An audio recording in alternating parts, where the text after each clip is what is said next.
وہ آپ کسی کے سامنے جتنا مرضی کوئی قریبی ہو، وہ بندے کی اپنی اندر کی کچھ ایسی تکلیفیں ہوتی ہیں اندر کی، آزم گنڈاں دے وچ گنڈاں 10 کیڑی کیڑی کھولا، بڑے مسئلے ہوتے ہیں، آپ کیسے بیان کر سکتے ہیں، سوال ہی نہیں پیدا ہوتا۔ تو کہنے لگا پیر صاحب حال تو ہوگا نا؟ میں نے کہا بالکل ہے، ہمیں ہمارے دین نے دعا سکھائی ہے، جو کسی سے نہیں کہہ سکتے وہ اپنے رب سے کہہ دو، اللہ کے حضور عرض کر دو، کشکول طلب دراز کر کے کہہ دو مالک یہاں یہاں پریشان ہوں، وہ بڑا کریم ہے، عطا بھی کرے گا اور پردہ پوشی بھی فرمائے گا۔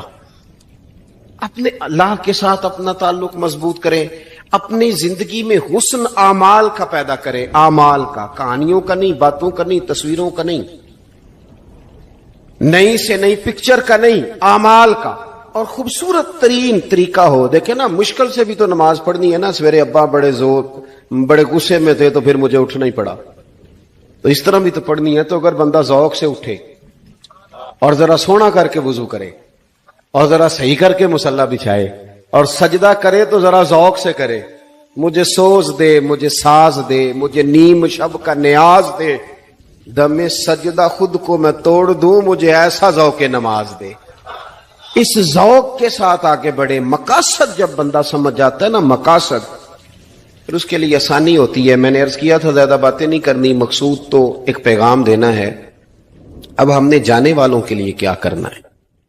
ایک تو یہ کہ اپنا مقصد ٹھیک کرنا ہے کہ جو رخصت ہو گئے اپنے بزرگوں کو نا یاد رکھیں، اصل کام ہے ان کو، بول کے بتائیے، سال کے بعد ختم، بڑی